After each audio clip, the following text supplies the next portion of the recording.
Bienvenidos a la entrevista de TN23. Hoy hablamos con el licenciado Víctor Sarat, quien viene del despacho Cranston, Guatemala. Por supuesto, hablar del salario mínimo, algo que nos preocupa mucho a los guatemaltecos, porque ¿quién determina el salario mínimo? ¿Quiénes participan en él? ¿Y cómo se calcula el salario mínimo? Bueno, está con nosotros ya el licenciado Víctor Sarat, especialista en temas económicos y fiscales.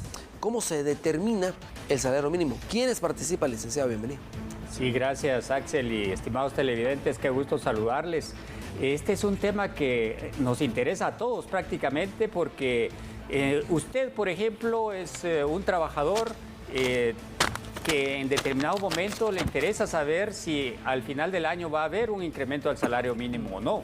Y lo que nos pregunta Axel es bien importante, ¿cómo se determina? Fíjense que de acuerdo al Código de Trabajo, está establecido que debe de haber unas comisiones paritarias, le llama el Código, que estas comisiones la integran dos personas del sector privado, dos personas de los trabajadores, en donde se incluyen a los sindicatos, y también hay una persona que representa al Ministerio de Trabajo.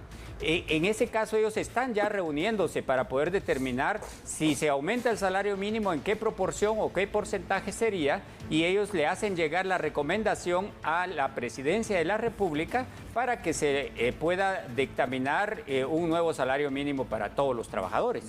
Ahora bien, ¿quiénes conforman esta comisión, licenciado? ¿Qué participantes existen?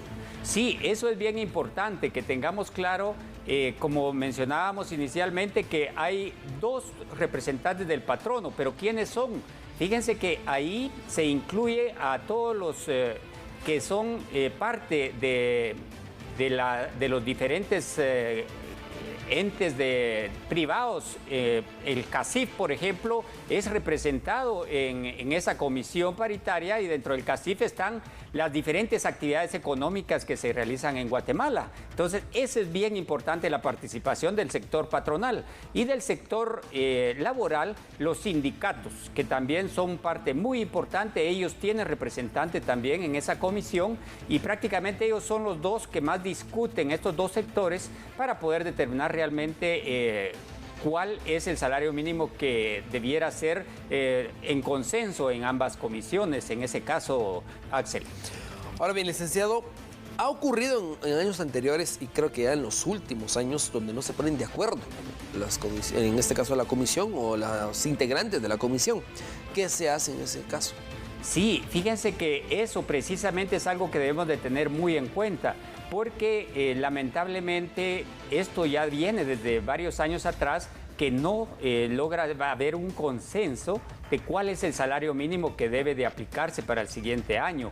¿Y qué ha sucedido?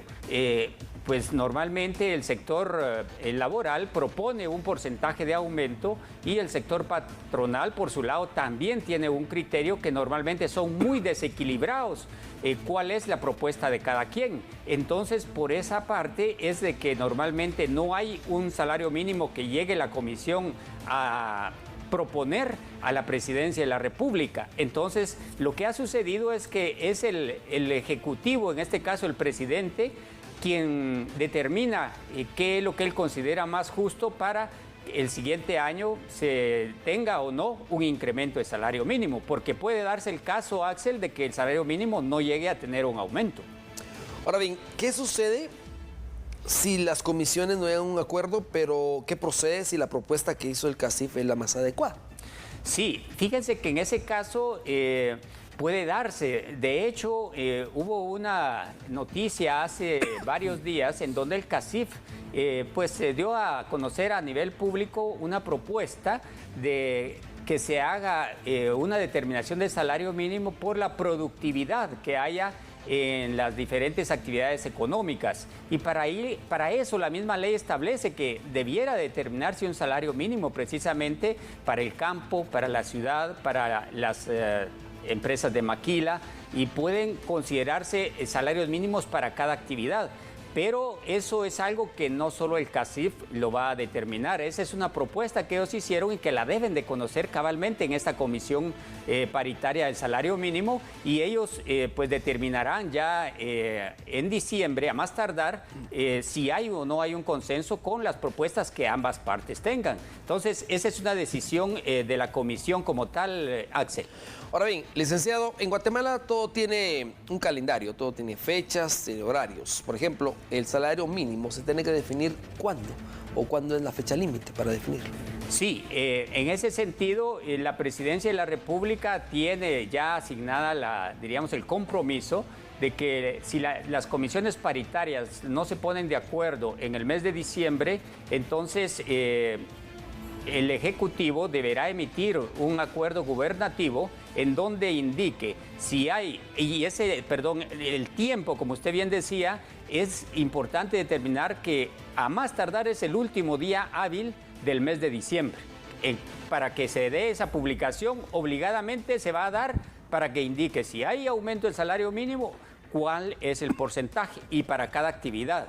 Y si no hay aumento, pues igualmente ahí se debe de indicar, porque el año pasado precisamente, 2018, cuando salió ese acuerdo a finales de diciembre, dejó establecido que no iba a haber ningún porcentaje de aumento. Se quedó el mismo salario mínimo del año anterior y ese es el que tenemos vigente en este momento.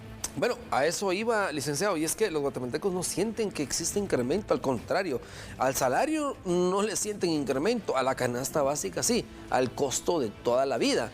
¿Qué se debe hacer para hacer conciencia y que todo quede de acuerdo a las necesidades como también las demandas? Claro, eso fíjense que es algo de lo que debemos de tener conciencia, y eso no solo en las comisiones que están encargadas de determinar el salario mínimo, sino de todas las actividades productivas en cuanto a lograr mantener una estabilidad en los precios, porque eso hace que el trabajador en determinado momento ya no le alcance para poder cubrir su canasta básica, y es lo que realmente se debe de ver al momento de determinar cuál será el salario mínimo para el próximo año. Entonces, uno de los aspectos fundamentales es conocer bien a fondo los montos que da, en este caso, el Ministerio de Economía, a conocer de cuál es el valor actual de la canasta básica, para que en función de eso pueda haber un salario mínimo justo para todos los trabajadores y que realmente pues tengan una vida digna para poderle dar a su familia lo necesario ahí sí que del día a día para mantenerse cada núcleo familiar en este caso. Para finalizar, licenciado, en conclusiones, ¿cuál sería el salario mínimo justo de acuerdo a la canasta básica actual? Es decir, sabemos que lo más que han incrementado en los anteriores años ha sido 100 quetzales, 150, no pasa de eso. O sea, no se apega a la necesidad. Sí, de hecho, es importante mencionar que el año 2017, cuando se dio el aumento del salario mínimo para el 2018, el porcentaje que se dio fue del 5%. Y ese porcentaje es el que está vigente hasta la fecha. Y sí, ahí se aumentó aproximadamente 100 quetzales para las actividades económicas. Y en este momento lo que se ha dado, de acuerdo a las estadísticas, qué es lo que se ha tenido de aumentos en la canasta básica, pues es relativo dar, diríamos, un número exacto, pero sí en promedio anda un 5%, ¿verdad? Lo que se ha dado en estadísticas del aumento que ha habido en los diferentes precios de los consumos que hace pues la familia normalmente de todos los días. Entonces, eso podría ser un parámetro, pero como les comento, no es un valor que se tenga fijo por la canasta básica, porque hay diferentes artículos que se tienen que tomar en cuenta para llegarlo a determinar, pero sería, diríamos, un promedio que hemos visto en la realidad que ha estado viviendo nuestro país en este momento. Muy bien, gracias, licenciado Víctor Emilio Sarat, como siempre, desde el despacho Cranston, Guatemala, dándonos a conocer detalles importantes que debemos de conocer. El salario mínimo, quiénes participan, cómo lo llegan a determinar y cuál es la fecha límite. De este tema estaremos hablando la próxima semana también para que usted tenga más detalles al respecto. Vamos a la pausa. Buen provecho.